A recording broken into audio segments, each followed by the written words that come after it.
నమస్తే, నేను జర్నలిస్ట్ శ్రీనివాస్. ఈరోజు న్యూస్ అనాలిసిస్లో ముందుగా సాక్షి పేపర్లో వార్తలు చూద్దాం. ఫ్లాష్ న్యూస్ ఒకటి వచ్చింది. పాక్లోని ఉగ్ర శిబిరాలపై భారత్ దాడి, పహల్గామ్ దాడికి ప్రతీకారంగా ఆపరేషన్ సింధూర్తో విరుచుకుపడిన భారత సైన్యం 12 మంది ఉగ్రవాదులు హతమట. ఇది నిన్న పీఓకే పాకిస్తాన్ ఆక్రమిత కాశ్మీర్ పైన అక్కడున్న ఉగ్రవాద శిబిరాలపైన భారత సైన్యం మెరుపు దాడి చేసింది. ఇక స్టార్ట్ అయినట్టే ఉంది యుద్ధం. దాడి పహల్గామ్కి ప్రతీకార చర్య ఉంటుంది. ప్రపంచం చూసేలాగా, ప్రపంచం నివ్వెరపోయేలాగా ఉంటుంది. ఇంకొకళ్ళు తప్పు చేయాలంటే భయపడాల్సి వస్తుంది. వెన్నులో వణుకు పుట్టిస్తాం ఒక్కొక్కడికి అని చెప్పి భారత ప్రధాని నరేంద్ర మోడీ గారు పహల్గామ్ తర్వాత మాట్లాడి అది స్టార్ట్ అయినట్టే అనిపిస్తుంది. నిన్న రాత్రి తీవ్రవాద ఉగ్రవాద శిబిరాలపైన దాడి చేశారు. డైరెక్ట్ 12 మంది ఆల్రెడీ చనిపోయారు. ఇంకా అధికారికంగా అయితే ఇంకా ఎక్కువే ఉండొచ్చు, కానీ లెక్కలు అయితే వస్తున్నాయి. పహల్గామ్ దాడికి భారత ప్రతీకారం తీర్చుకుంది. మంగళవారం అర్ధరాత్రి దాటిన తర్వాత ఆపరేషన్ సింధూర్ పేరిట పీఓకేతో పాటు పాకిస్తాన్లోని ఉగ్రవాద శిబిరాలపై భారత్ వైమానిక దాడులు జరిపింది. మొత్తం 9 ఉగ్ర స్థావరాలను ధ్వంసం చేసినట్టు వెల్లడించింది. ఈ దాడిలో 12 మంది ఉగ్రవాదులు మృతి చెందగా 55 మందికి పైగా గాయపడ్డారు. పాకిస్తాన్ ఆక్రమిత కాశ్మీర్లోని కోట్లీ, ముజఫరాబాద్, పంజాబ్లోని బహవాల్పూర్తో పాటు లాహోర్లోని ఒక ప్రదేశంపై భారత్ క్షిపణి దాడులు జరిపింది. ఈ సందర్భంగా ఎయిర్ టు సర్ఫేస్ మిసైల్ను ప్రయోగించారు. దాడి అనంతరం న్యాయం జరిగింది, జై హింద్ అంటూ భారత సైన్యం ఎక్స్లో పోస్ట్ చేసింది. ఇవి సర్జికల్ స్ట్రైక్స్ కాదు, భారత భూభాగం నుంచి అత్యంత ఖచ్చితత్వంతో చేసిన దాడులని వెల్లడించింది. పహల్గామ్ దాడిలో ఉగ్రవాదులు పురుషులను మాత్రమే ఎంచుకొని కాల్చి చంపి ఎందరో మహిళలను నుదిటి సింధూరం తుడిచివేసిన కారణంగానే ఆపరేషన్ సింధూర్ అట దీని పేరు.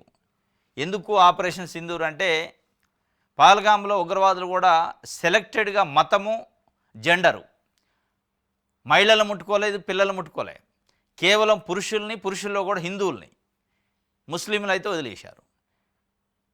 అంటే ఈ హిందువులకి సెంటిమెంట్ కదా, బొట్టు అనేది ఒక సెంటిమెంటు, సింధూరం అంటారు దాన్ని. అంటే కొన్ని కుటుంబాల యొక్క కొంతమంది మహిళల యొక్క సింధూరాన్ని తుడిపేశారు. మతం పేరుతోని పాయింట్ బ్లాక్లో గన్ను పెట్టి కాల్చేసి ఒక ఉన్మాదం చేశారు. కాబట్టి దీని పేరు ఆపరేషన్ సింధూర్ అని పెట్టారు. ఆపరేషన్ సింధూర్లో అంటే ఇక్కడ ఏదైతే న్యాయం జరిగింది, జై హింద్ అంటూ భారత సైన్యం ఎక్స్లో పోస్ట్ చేసిందట. కానీ ఒక దాడి జరిగితే న్యాయం జరిగినట్టు కాదు. పహల్గామ్ దాడి జరిగింది, దాంట్లో మతం పేరు అడిగి జెండర్ చూసి కాల్చి చంపారు, ఉన్మాది లెక్క. మళ్ళీ ఇంకోటి అట్లాంటి తప్పు చేయకుండా తప్ప ఇది రొటీన్ చర్య కదా. రొటీన్ ఎప్పుడు కూడా మన కాశ్మీర్లో వాళ్ళు వచ్చి చంపగానే మనం మళ్ళా కౌంటర్ అటాక్ చేయడం, లేకపోతే మనం ఏదైనా చేసినప్పుడు వాళ్ళు కౌంటర్ అటాక్, ఇది కామన్. ఇది కాదు కావాల్సింది. భారతదేశంలో 140 కోట్ల మంది కోరుకుంది పాకిస్తాన్ని తుదముట్టించాలి, పాకిస్తాన్ సంగతి ఏందో తేల్చాలి, పాకిస్తాను ఇంకొకసారి ఉగ్రవాదం కానీ తీవ్రవాదాన్ని పెంచి పోషించకుండా వెన్నులో వణుకుబొట్టాలి, పాకిస్తాన్ని ప్రపంచంలో ఏకాకించాలి, ఇది కోరుకున్నాను. ఏదో ఒక దాడి చేసి ఒక 9 ఉగ్రవాద శిబిరాలపైన దాడి చేసి ఒక 12 మందిని మృతి చెందితే అయిపోయినట్టే, విజయం సాధించినట్టే, విన్ అయినట్టు, అది కాదు. భారతదేశంలోని ఇలా భారత సమాజం 140 కోట్ల మంది ప్రజలు కోరుకుంటున్నది వేరు, మీరు అంటున్న థీమ్ వేరు. జై హింద్ అని పెట్టారట, న్యాయం జరిగింది, న్యాయం జరగలే. అత్యంత కిరాతకంగా మతం పేరు అడిగి, అంటే భారతదేశం ఎంత సౌమ్యంగా ఉంటుంది, ఎంత లౌకిక తత్వం అనేది ఇక్కడ అర్థమైంది. మతం పేరు అడిగి హిందూ అని తెలిస్తే గన్ను పెట్టి కాల్చి చనిపోయిన తర్వాత కూడా కాల్చిన సందర్భాలు అక్కడ ఉన్న 26 మందిలో. అయినా కానీ ఎక్కడా కూడా హిందూ సమాజం, ఎక్కడ మన భారతదేశంలో ఉన్న అనేక ప్రాంతాలలో ముస్లింలు ఉన్నారు. హైదరాబాద్ లాంటి ప్రాంతాల్లో కానీ చాలా ప్రాంతాల్లో ముస్లింలు లేని ఏరియా లేదు. ఎక్కడా కూడా ముస్లింలు హిందువులు ఘర్షణ పడలే. ఎందుకు అంటే అక్కడ ఉగ్రవాదులు చేసింది. ముస్లిం అయినప్పటికీ ఉగ్రవాదులు హిందూ పేరు అడిగినప్పటికీ హిందువులు ఎక్కడ వైలేషన్ కానీ ఇంకోటి చేయలే. అదే అన్నమాట విజ్ఞత. అంటే ఒక భిన్నత్వంలో ఏకత్వం, సామరస్యం, దాన్ని కాపాడుతుంది హిందూ సమాజం. వల్ల దాన్ని కాపాడుతున్న భారత సమాజం. భారతదేశంలో హిందువులు కానీ ముస్లిమ్స్ కానీ మిగతా మతాలు కానీ మొత్తం ముక్తకంఠంతో ఖండించారు. ఈవెన్ ఎంఐఎం పార్టీ కూడా వాళ్ళని ఎట్టి పరిస్థితుల్లో తుదముట్టించాలని చెప్పింది. పాకిస్తాన్ని కూడా తీవ్రంగా ఖండించింది. ఇట్లాంటి సందర్భంలో ఏదో ఒక దాడి చేసి అయిపోయింది కాదు, దీనికి శాశ్వతమైన పరిష్కారం కావాలి. మళ్ళా కశ్మీర్ పోవాలంటే మనం భారతదేశంలోకి పోతున్నాం, అక్కడ ఎట్లాంటి చర్యలు ఉండవనే ఒక అభయం ఒక ధైర్యాన్ని భారత సమాజానికి ఇవ్వాలి. అది ఇవ్వకుండా ఒక సెంటిమెంట్ చేసి మేము సర్జికల్ స్ట్రైక్ చేస్తున్నాం, ఇది చేయలేదు, ఇంకా వేరే ఉందంటే ఇది కాదు. మొత్తానికైతే స్టార్ట్ అయిందట. ఇది ఆరంభం మాత్రమే. అంతిమంగా ఏమైంది అనేది భవిష్యత్తు మనం చెప్పాలి. ఎటెటు తిరిగిద్ది, ఇది ఎటెటు ఎన్ని మలుపులు తిరిగిద్ది, ఈ మలుపులలో మళ్ళీ పాకిస్తాన్ వైపు ఎంతమంది చేరతారు, పాకిస్తాన్ అసలు ఏకాకి చేయడానికి ఎంత అవకాశం ఉంది, ఇవన్నీ తెలవాల్సింది. ఇది ఒక వార్త. అయితే మెగా పేరుతో దగా ఎందుకు దగా, డిఎస్సిలో అంతుబట్టిన నిబంధనలపై అభ్యర్థుల మండిపాటు, డిగ్రీలో 50% మార్కులపై స్పందించిన కూటమి సర్కారు. ఈ నిబంధన 2011 జులై ముందు వారికి వర్తించదని ఎన్సిటిఈ గెజిట్. తెలంగాణలో ఈ నిబంధనల మేరకే డిఎస్సి పూర్తి. ఏపీలో ఈ నిబంధనలు తొంగలో తొక్కిన వైనం. ఫస్ట్ లాంగ్వేజ్ తెలుగు తప్పనిసరిపై సిబిఎస్ఈ వారికి అన్యాయము. 9 రోజుల్లో ముగిన దరఖాస్తు గడువు, కోర్టును ఆశ్రయించేందుకు సిద్ధమవుతున్న అభ్యర్థులు. మెగా పేరుతో ఎందుకు ఇదగా అంటే దీనికి 9 రోజుల్లో గడువు ముగిస్తుందో కోర్టుకు పోవాలని చూస్తున్నాడు. కోర్టుకు పోవాలా అంటే నిరుద్యోగులు జరిగే చర్చ ఏంటంటే, అనేక సార్లు డిఎస్సి వేశారు 16,347 పోస్టులు, సంతోషం. మెగా అంటే 25,000 పైన అనుకున్నారు, కానీ వేశారు ఎంతో కొంత. అయితే ఆ వేసేటప్పుడు ఏజ్ ఒకటి, సరే ఏజ్ పక్కన పెట్టినప్పటికీ క్వాలిఫికేషన్, డిగ్రీలో ఓపెన్ కేటగిరీ వాళ్ళకి 50% మినిమం మార్కులు ఉంటేనే మేము ఎలిజిబిలిటీ ఇస్తాం డిఎస్సి అప్లికేషన్ చేసుకోవడానికి. ఎస్సీ ఎస్టీ బీసీలకు అయితే 45% డిగ్రీలు ఉండాలని నిబంధన పెట్టారు. అది ఎప్పుడు లేదు. గమ్మత్ ఏంటంటే టెట్ ఎగ్జామ్ రాయాలన్నా, బీఈడి ఎంట్రన్స్ టెస్ట్ రాయాలంటే లేదు. అది 40%కి ఎస్సీ ఎస్టీ బీసీకి, 45కి జనరల్ అభ్యర్థులకు ఉంది. కానీ ఇక్కడికి వచ్చేటాలకి దాన్ని 50 చేశారు జనరల్కి. సరే ఇడిదిరిగి పేపర్లోళ్ళు టీవీలోళ్ళు చెప్పి ఎస్సీ ఎస్టీ బీసీది అయితే 45 నుంచి 40కి తగ్గించారు 5%, పాత పద్ధతి. కానీ ఇక్కడ జనరల్ అభ్యర్థులకు అన్యాయం జరుగుతుంది. దానిపైన గత 4-5 రోజులుగా ఆందోళన చెందుతున్న అభ్యర్థులు ఇంకా 9 రోజులు ఉంది అప్లికేషన్ డేటు సబ్మిషన్కి. అయినా దానిపైన సవరించడం కానీ దానిపైన సమీక్ష కానీ లేదు. ఇక అనివార్యమైన పరిస్థితులు ఏం చేయాలిగా, కోర్టుకు పోవాలి. మరి మీ లక్ష్యమే అసలు కోర్టుకు పోవడానికేనా ఈ మెగా పేరుతోనే దగా చేస్తున్నది అనేది అభ్యర్థులు అనుకుంటున్నారు. కోర్టుకు పోతే వన్స్ కోర్టుకు పడ్డదనుకో పెండింగ్. ఇక డిఎస్సి ఇక జూన్ కావచ్చు, జూలై కావచ్చు, ఆగస్టు కావచ్చు, ఇక దానికి ఇక మొక్కాల మనం.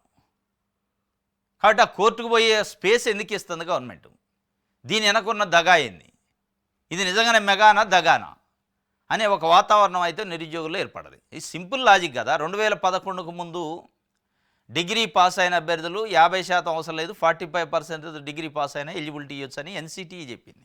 ఆ నిబంధనలు ఆల్రెడీ పక్కన ఉన్న తెలంగాణ రాష్ట్రం అమలు చేసింది మన డిఎస్సిలో. ఏం మనకు వచ్చిన నొప్పి ఏముంది? ఇక అట్లా అంటే మెరిట్ లేని చదువు ఏం చెప్తారంటే, మెరిట్ 70% ఉన్నవాడు చదువు చెప్తున్నాడు ఇప్పుడు గవర్నమెంట్ స్కూళ్ళలో. చెప్తే ఈ నారాయణలో శ్రీ చైతన్యలు ఎందుకు వస్తాయి? రావు కదా. చదువు చెప్పడానికి డిగ్రీలో పర్సెంటేజ్ సంబంధం లేదు. బీఈడీ టెట్ దాన్ని బట్టి ఉంటుంది, ఎఫిషియన్సీని బట్టి ఉంటుంది, ప్రాక్టీస్ని బట్టి ఉంటుంది, అనుభవాన్ని బట్టి వస్తుంది చదువు చెప్పడం అనేది. కాబట్టి వాళ్ళు 9 రోజులే ఉందో ఆందోళనలో ఉన్నారు. ఇక అనివార్యమైన పరిస్థితుల్లో కోర్టుకు పోవాల్సిన పరిస్థితి. దీన్ని ఈ మెగా డిఎస్సిని కోర్టులో పెట్టే కార్యక్రమం, కోర్టుకు లాగే కార్యక్రమాన్ని ప్రభుత్వం ప్రత్యక్షంగా కాకుండా పరోక్షంగా దానికి ఉప్పిస్తుంది అనేది మనకు అర్థమవుతుంది. అంటే ఇప్పటికైనా ప్రభుత్వంలో ఉన్న ఆ ఎడ్యుకేషన్ ప్రిన్సిపల్ సెక్రటరీ కానీ, ఎడ్యుకేషన్ కమిషనర్ కానీ, ఎడ్యుకేషన్ మంత్రి గారు లోకేష్ గారు కానీ జస్ట్ 1 గంట కూర్చొని సమీక్ష చేస్తే అసలు ఏమున్నాయి ఎన్సిటిఈ నిబంధనలు, ఏంది ఈ ఆందోళన, ఏంది ఇది, కోర్టు దాకా పోతే మళ్ళీ పెండింగ్ పడుతుంది కదా అనే ఒక ఆలోచన. నిజంగానే కోర్టుకు పోవద్దు, ఇది ఈ డిఎస్సి మెగా డిఎస్సి అనేది దగా డిఎస్సి కావద్దు, దగా చేయొద్దు నిరుద్యోగుల్ని అనుకుంటే 1 గంట సేపు కూర్చుంటే సమస్య పరిష్కారం అయింది. ఒక చిన్న అమెండ్మెంట్ ఇచ్చేస్తే లేదు 45%కి ఇస్తాను అని ఇస్తే క్లోజ్ సమస్య. దానికోసం ఇడిదిప్పి ఎటో తిప్పుతున్నారు. ఇంకోటి సిబిఎస్ఈ పాస్ అయిన వాళ్ళు ఉంటారు, సిబిఎస్ఈలో చదువుకున్న వాళ్ళు, వాళ్ళకి తెలుగు లాంగ్వేజ్ ఉండదు. తెలుగు లాంగ్వేజ్ కంపల్సరీ అని పెట్టారట. అది దానివల్ల కూడా సిబిఎస్ఈ అభ్యర్థులకు అన్యాయం జరుగుతుంది. దానిపైన కూడా ఒక సమీక్ష చేయాలి. ఏం చేయాలి, పక్క రాష్ట్రాల్లో సిబిఎస్ఈ అభ్యర్థులు ఉంటే ఎట్లా అలో చేస్తున్నారు, ఎట్లా కన్సిడర్ చేస్తున్నారు అప్లికేషన్స్, మనం ఎట్లా చేయొచ్చు అనే విషయాలను కూడా పరిశీలించాలి. ఒకవైపు CBSE school, IB schools, English medium పెడతాం మేము, గవర్నమెంట్లో కూడా కార్పొరేట్ స్థాయిలో చదువు చెప్పేస్తామని ఒకవైపు చెప్తున్నారు ప్రభుత్వం. ఇంకొక వైపు తెలుగు లేనోడికి అసలు ఎలిజిబిలిటీ లేదంటారు. English medium schools, international schools, concept schools లెక్క మేము తయారు చేస్తామన్నాక ఇంగ్లీష్ మీడియం కూడా కావాల్సింది మనకి. ఇది కూడా సమీక్ష. ఈ 2 అంశాలను తొందరగా చేస్తే అది మెగా డిఎస్సి అయింది, లేదంటే దగా డిఎస్సి అయింది. రైట్. ఓబుళాపురం మైనింగ్ కేసు మాజీ మంత్రి సబితాంద్రెడ్డి నిర్దోషి, మైనింగ్ శాఖ అప్పటి కార్యదర్శి కృపానందం కూడా నిర్దోషిగా తేలిండ తీర్పు వివరించిన సిబిఐ ప్రత్యేక న్యాయస్థానం. గాలి జనార్దన్ రెడ్డి, బివి శ్రీనివాసరెడ్డి, విడి రాజగోపాల్, అలీఖాన్ దోషులే. వీరికి 7 ఏళ్లు జైలు, రాజగోపాల్కి అదనంగా 4 ఏళ్లు, 10,000 చొప్పున జరిమానం, ఓఎంసీకి 2 లక్షల ఫైను. న్యాయం గెలిచింది అని చెప్పి సబితాంద్రెడ్డి గారు మాజీ మంత్రి వైఎస్ రాజశేఖర రెడ్డి ఉన్నప్పుడు ఆయన క్యాబినెట్లో గనుల శాఖ మంత్రిగా చేశారు. ఆ సందర్భంలో జరిగిన అక్రమాలు, అవినీతిపైన సిబిఐ కేసు పెట్టింది. 2009 నుంచి సాగుతుంది. ఇది 2012లో ఛార్జ్షీట్ వేశారు. తర్వాత 2013-14లో సెకండ్ ఛార్జ్షీట్ వేశారు. దాంట్లో A9గా ఉంది సబితాంద్రెడ్డి గారు. మొత్తం 9 మంది ఉన్నారు. A9గా ఉన్నారు. A8గా కృపానందం, అప్పటి మైనింగ్ సెక్రటరీ. ఇక A1 నుంచి A7 వరకు శిక్షలు పడ్డాయి. నిన్న కన్విక్షన్ అయింది. వీళ్ళిద్దరిని అయితే నిర్దోషులుగా విడుదల చేశారు. ఇంకా శ్రీలక్ష్మి అని ఐఏఎస్ ఉన్నారు, ఆమెను అసలు కేసు నుంచే తొలగించారు. ఈ మొత్తానికి సబితాంద్రెడ్డి అప్పుడు చేవెళ్ల చెల్లెమ్మగా రాజశేఖర రెడ్డి గారు ఉన్నప్పుడు బాగా సుపరిచితురాలు తెలుగు రాష్ట్రాల్లో. ఆమెను అడ్డం పెట్టి రాజశేఖర రెడ్డి పైన బురద జల్లాలని, రాజశేఖర రెడ్డి క్యారెక్టర్ని, రాజశేఖర రెడ్డి పరిపాలనని, అవినీతి అక్రమాలకి ఇక అయిందని చెప్పి, లేదంటే ఐఏఎస్లు ఐపీఎస్లను కూడా జైలుకు పంపిన చరిత్ర రాజశేఖర రెడ్డి ప్రభుత్వంలో ఉంది, అవినీతి అక్రమాలు చేశారని ఒకటేదో చేయాలని తెలుగుదేశం పార్టీ మీడియా కొంత ప్రయత్నం చేసినాయి. అందులో ఫెయిల్ అయినట్టే ఒక రకంగా. గాలి జనార్దన్ రెడ్డికి పడవచ్చు శిక్ష. గాలి జనార్దన్ రెడ్డి పొలిటీషియను అయితే గీతే బీజేపీ పార్టీ, ఆయన కాంగ్రెస్ కాదు, రాజశేఖర రెడ్డి మనిషి కాదు, రాజశేఖర రెడ్డికి సంబంధం లేదు పొలిటికల్గా. సబితాంద్రెడ్డి రాజశేఖర రెడ్డికి అత్యంత సన్నిహితురాలు, ఆయన క్యాబినెట్లో మంత్రికి పనిచేసింది. ఏదన్నా దోషిగా తేలితే ఇక ఆ నిందని రాజశేఖర రెడ్డి పైన, రాజశేఖర రెడ్డి కుటుంబం పైన వేయాలనే ఒక ప్రయత్నం అయితే జరిగింది. మొత్తానికి ఆమె నిన్న బయటకు వచ్చి న్యాయం గెలిచింది, నన్ను ముందు పెట్టి వైఎస్ను దోషిగా నిలబెట్టాలని చూశారని మాజీ మంత్రి సబితాంద్రెడ్డి చెప్పారు. మేము ఎక్కడా చట్టవిరుద్ధంగా అనుమతి ఇవ్వలేదు, తప్పు చేయకపోయినా నాడు కన్నేళ్లతో కోర్టు మెట్లెక్కా, 12.5 ఏళ్ల పాటు మానసిక వేదన అనుభవించా, వాస్తవాలను పరిశీలించిన కోర్టు నన్ను నిర్దోషిగా ప్రకటించింది. ఇది సరే, నిజం నిమ్మలంగా తెలుస్తుంది, బయటికి అయితే తెలిసింది, న్యాయం అయితే గెలిచింది అని చెప్పి ఆమె చెబుతుంది. ఓబుళాపురం మైనింగ్ పైన కేసు అయింది. గాలి జనార్దన్ పైన బివి శ్రీనివాసరెడ్డి, విడి రాజగోపాల్ అంటే ఈయన అప్పట్లో మైనింగ్ డైరెక్టరు. ఆయనకి వీళ్ళందరికంటే ఇంకో 4 ఏళ్ళు అదనంగా శిక్ష వేసింది. 70 సంవత్సరాల్లోనే నాకు భార్య చనిపోయింది, నన్ను వదిలేయండి అన్నది. అట్లా వదిలేస్తారు. వీళ్ళు చేసిన అక్రమాలు ఏంటంటే ప్రధానంగా ఓబుళాపురం ఇనుప ఖనిజం గనులు, దానికి సంబంధించి అనుమతులు తీసుకున్న దానికంటే ఎక్కువ ఎక్స్పాన్షన్ చేసి సరిహద్దులు మొత్తం చేరిపేసి దౌర్జన్యంగా వేరే వాళ్ళ దాంట్లోకి పోవటం, తీసుకున్నది 4 ఎకరాలకైతే 400 ఎకరాల దాకా పోవటం. ఇట్లా అంటే ఎగ్జాంపుల్కి చెప్తున్నా.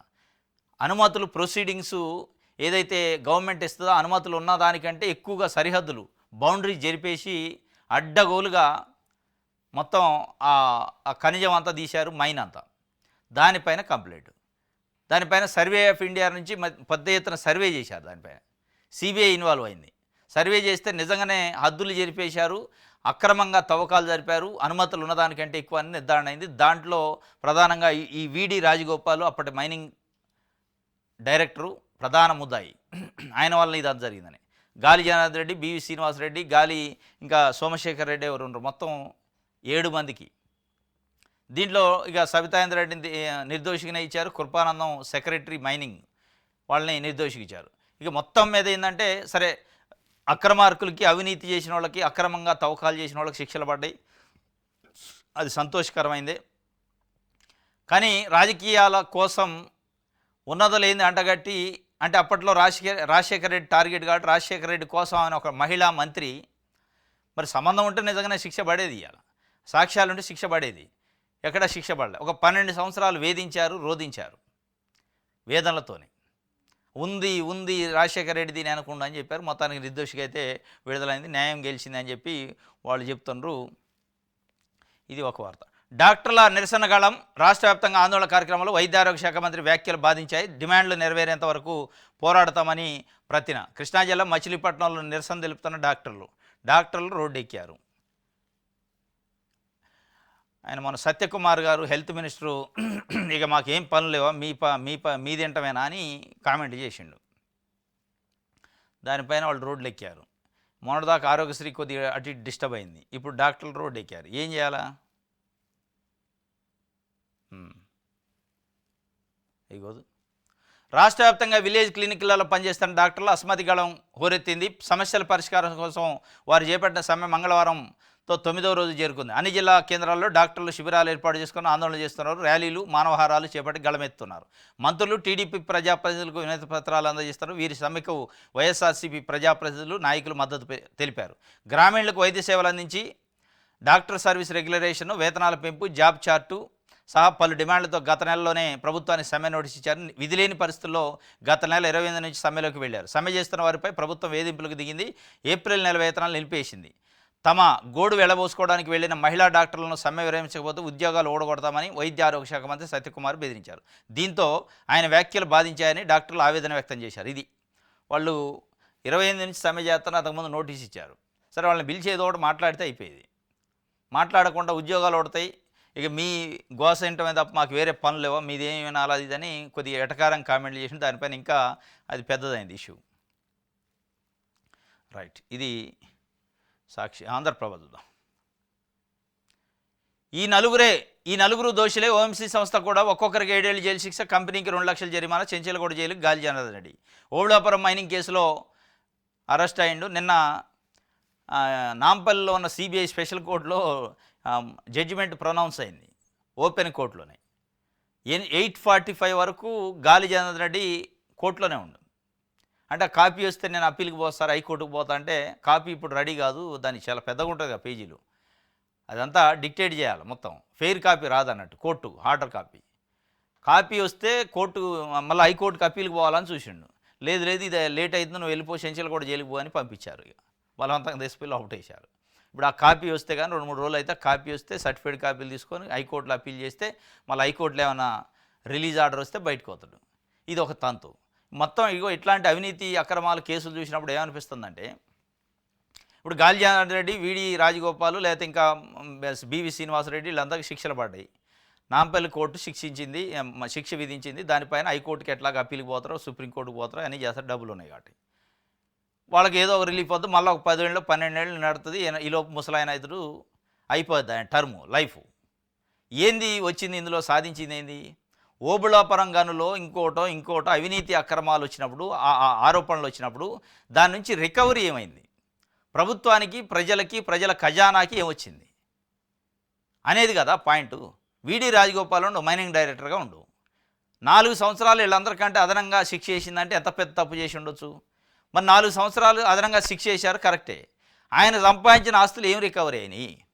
నాకు 70 సంవత్సరాలు ఉన్నాయి, భార్య చనిపోయింది, నన్ను రిలీజ్ చేయండి అన్నాడు. 70 సంవత్సరాలు ఉన్నాయి, 60 సంవత్సరాలు ఉన్నాయి, తప్పును బట్టి శిక్షలు ఉంటాయి, అది వేరే విషయం. కానీ విడి రాజగోపాల్, గాలి జనార్దన్ రెడ్డి అక్రమంగా, ఇంకా అధికారులు ఎవరైనా అక్రమంగా వేల కోట్ల రూపాయలు సంపాదించి ఉంటే ఆ కోట్లు ఆడనే ఉండే జైలుకి పోతారు. వీళ్ళు ఆరాంసే వస్తారు, మళ్ళీ రిలీజ్ అవుతుంది. ఏం సుఖం, ఏం వస్తుంది? సిబిఐయో, ఏసీబీయో, ఈడీయో, ఇంకోటో సిబిసిఐడియో ఇన్వెస్టిగేషన్ ఏజెన్సీలకి జీతాలు ఇచ్చి పెట్టుకున్న దానివల్ల మనకి ఏమొస్తుంది? ప్రజలకి, ఖజానాకి ఏమొస్తుంది? ఇప్పుడు వీళ్ళందరి ఆస్తులను అటాచ్ చేసి మన ఖజానా నింపితే ప్రజలకి లాభం జరిగింది కదా. అట్లున్నప్పుడే కదా వాడు భయపడేది. ఇప్పుడు గాలి జనార్దన్ రెడ్డి కోర్టు కాపీ వస్తే అవసరమైతే హైకోర్టుకు పోవాలని ఆడు వెయిట్ చేసిన డబ్బులు కట్టలు ఉన్నాయి. రేపు కోర్టుకు పోతాడు, హైకోర్టుకి రిలీజ్ తెచ్చుకుంటాడు. ఏంది మనకు వచ్చిన లాభం ప్రభుత్వానికి, ప్రజలకి? ఇది కాదు కదా. వాడు ఆస్తులు మొత్తాన్ని తీసుకొచ్చి అటాచ్ చేసి ప్రజల ఖాతాలు వేయాలి కదా, అప్పుడు కదా లాభం జరిగేది. ఇంకోటి భయపడేది, అరే మనం అడ్డగోలుగా గడ్డి తిని సంపాదించడం వల్ల ఇవన్నీ ప్రభుత్వానికి పోయే, రేపు ఏదైనా కేసు అయితే అనే ఒక భయం లేదు. కేసు అయితే ఉంది, జైలుకు పోతా, బెయిల్ తీసుకుంటూ వస్తానని, నా ఆస్తులకి ఏం కాదు కదా అని ఒక భరోసా ఉంది. ఇప్పుడు అది పోవాలా. ఎప్పుడైనా అవినీతి అక్రమాలకు సంబంధించిన కేసు జరిగితే ఫస్ట్ ఆస్తులే పోతాయి, జైలుకి కాదు మనం పోవాల్సింది. ఆస్తులు ఊడసపోతారు. మనం సంపాదించిన గడ్డి తిని సంపాదించిన సుఖమే ఉంది, నిందే తప్ప. పిల్ల తరాలకు తినడం కోసం సంపాదించి పెడతారు. అవసరమైతే 10 నెలలు జైల్లో ఉంటే ఏమవుతుందనే ఒక కాన్సెప్ట్లో ఉండరు. అది కాదు, మొత్తం పైసాని గుంజకు వచ్చి ప్రజల ఖాతాలలో అంటే ఖజానాలో పడేయాలి. అప్పుడు భయపడతారు. ఎవడన్నా అవినీతి చేయాలంటే మనం చేసి సుఖమైంది.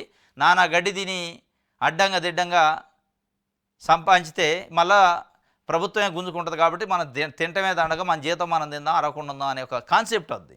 ఈ దోషుల సంగతి ఇదనమాట. అమరావతికి దిగ్గజ సంస్థలు క్యూ కట్టినాయట. మరో 7 కంపెనీలకు భూమి కేటాయింపు. 1,150 ఎకరాలు భూములు కేటాయించారట అమరావతిలో. రైతులు రాజధాని కట్టడానికి ఇచ్చారు, మొత్తానికి ప్రైవేట్ కంపెనీలకి ఇచ్చే కార్యక్రమం మొదలైంది. అంటే డెవలప్మెంట్ కార్యక్రమం చేస్తాడట. అమరావతి క్యూ కట్టినాయట. ఎందుకు కట్టవు భూమి ఇస్తుంటే? ఎవరైనా కడతారు. కానీ ఆ భూమి ఇచ్చిన దాన్ని సద్వినియోగం చేసుకొని కరెక్ట్గా ప్రాపర్గా వాడి డెవలప్ చేసి కంపెనీలు పెట్టి జాబులు ఇచ్చి ఆ డెవలప్మెంట్ అయితే లాభం. కానీ మళ్ళీ భూములు తీసుకొని వాటిని వేరే దానికి ఉపయోగించుకుంటే దండగైద్ది. యుద్ధం వస్తే ఎలా, సిద్ధంగా అండి ఇలా.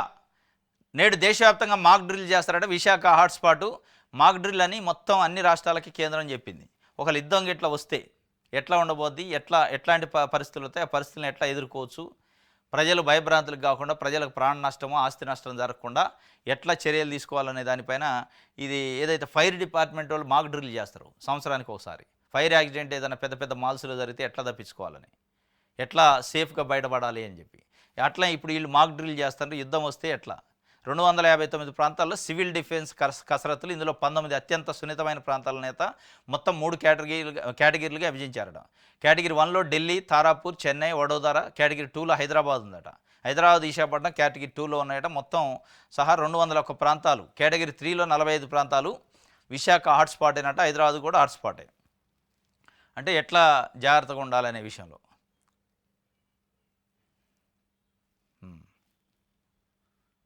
ఇది ఆంధ్రప్రభకు సంబంధించి.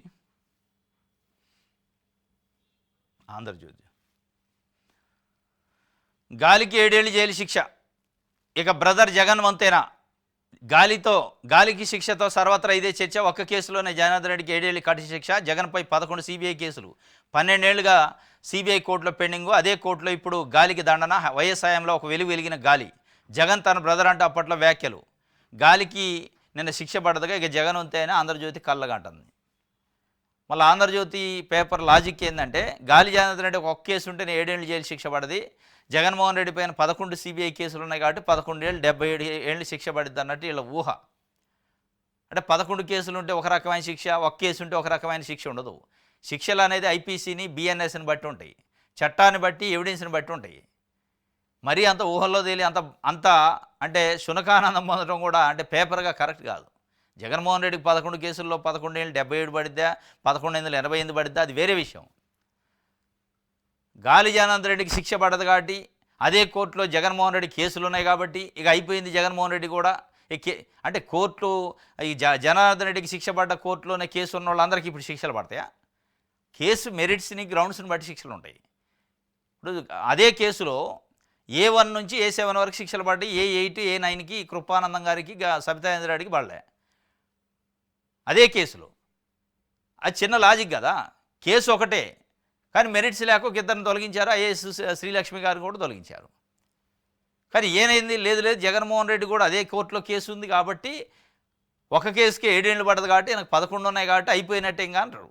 జగన్మోహన్ రెడ్డి 2019లో ముఖ్యమంత్రి అయిన దగ్గర నుంచి 2024 వరకు దాదాపు ఆంధ్రజ్యోతిలో అయితే, ఏబిఎన్ టీవీ ఛానల్ అయితే కొన్ని వందల సార్లు ఇట్లాంటి న్యూస్ వేశారు. అది ఫేక్ అన్నట్టు. అంటే వాళ్ళ అత్యుత్సాహాన్ని ప్రజలపైన రుద్దటం. అయిపోయింది. జగన్మోహన్ రెడ్డి రేపో మాపో అరెస్ట్ అవుతారు. నెక్స్ట్ ముఖ్యమంత్రి భారతి గారా, నెక్స్ట్ ముఖ్యమంత్రి శర్మిల గారా, విజయమ్మ గారా, ఇట్లా రకరకాలుగా విజయమ్మ గారా, లేకపోతే ఇంకా వేరే పార్టీలో ఇంకోరో నాయకుడా, అయిపోయింది. రేపో మాపో కటకటాల్లోకి అరెస్ట్ అవుతుండు అని కొన్ని వందల సార్లు రాసిండు. షాకు, జగన్కి షాకు అని రాసేది. ఆ షాకు లేదు, గీకు లేదు. 2024 వరకు ఆయన కొనసాగిండు. అంటే ఈ అబద్ధం న్యూసా, వార్త, తప్పుడు వార్త, నిజంగానే కరెక్ట్ వార్త, సోర్స్ ఉన్న వార్త అనేది స్పష్టంగా అర్థమైంది. అందుకే ఆంధ్రజ్యోతి షాక్ అంటేనో, ఆంధ్రజ్యోతి అరెస్ట్ అంటేనో, ఆంధ్రజ్యోతి చెప్పేదాన్ని ప్రతి ఒక్కటి నమ్మటానికి లేకుండా అయింది ఇప్పుడు. అంటే ఆ రాసే వార్త ఎవరిపైన రాస్తారనే దాన్ని బట్టి దాంట్లో అబద్ధం ఉందా నిజం ఉందా తెలుస్తుంది. రాసే వార్త జగన్మోహన్ రెడ్డికి సంబంధించింది అయితే అది అంటే నెగిటివ్ వార్త ఉంటుంది. చంద్రబాబు నాయుడు గారికి సంబంధించి, తెలుగుదేశం పార్టీకి సంబంధించింది అయితే పాజిటివ్ వార్త ఉంటుంది. ఆ పాజిటివ్లో అబద్ధం ఉంటుంది, నెగిటివ్లో అబద్ధం ఉంటుంది. రెండిట్లో అబద్ధమే. ఈ అత్యుత్సాహం, ఈ భజన ఇది చేస్తాడు. జగన్మోహన్ రెడ్డికి శిక్ష పడిద్దా పడదా అనేది కోర్టు చెప్పాలి. మనం అటు చెబుతాం. కోర్టు చెప్పాలి. అక్కడ ఉన్న లాయర్లకు తెలితే దాంట్లో మెరిట్ ఏముంది, 11 కేసులా 18 కేసులా కాదు. కేసులను బట్టి ఇక ఇన్ని కేసులు ఉన్నాయి కాబట్టి ఇంత అయింది, ఇక శిక్షలు పడతాయి. కేసులను బట్టి శిక్షలు పడవు. కేసు మెరిట్స్ని బట్టి పడతాయి, కేసుల సంఖ్యను బట్టి పడవు. అది చిన్న లాజిక్. ఇంకోటి, ఇప్పుడు చంద్రబాబు నాయుడు గారు కూడా స్కిల్ డెవలప్మెంట్ దాంట్లో అక్యూజ్డే. ఇప్పుడు గాలి జనార్దన్ రెడ్డికి పడదు కాబట్టి ఆయనకు కూడా పడిద్దని మనం చెప్పలేం కదా. ఆయన కేసులో ఏం మెరిట్స్ ఉన్నాయో.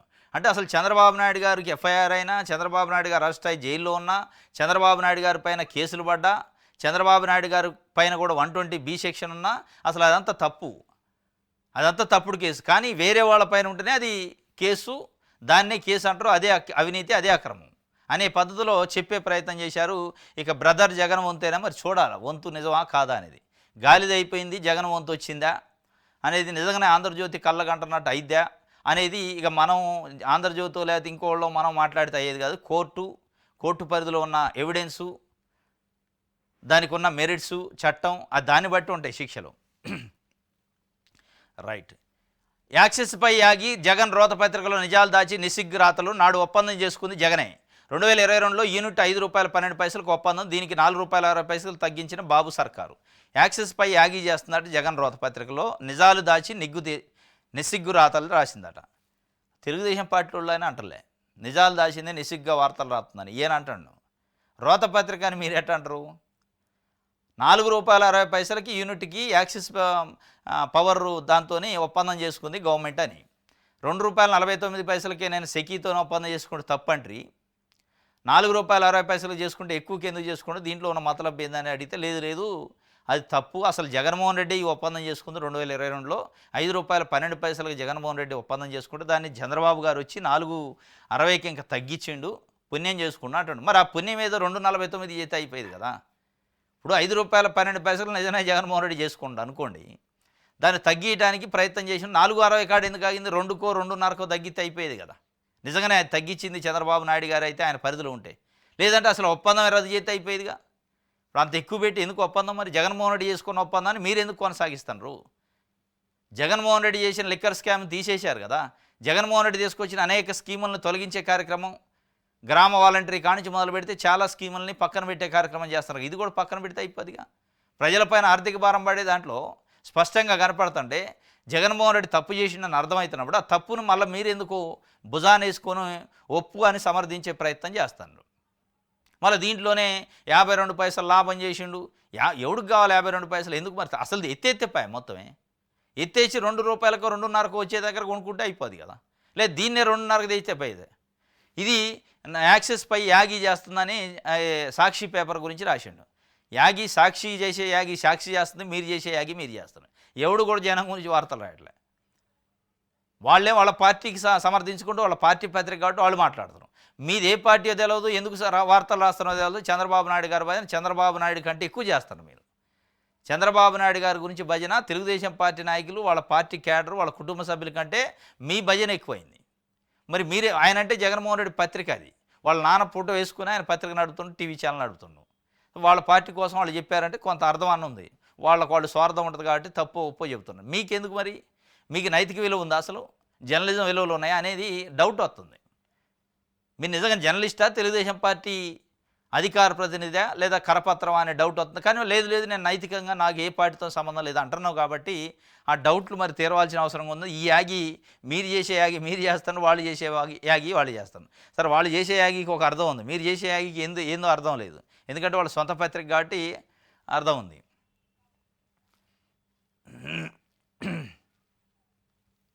రైట్. దిశ పేపర్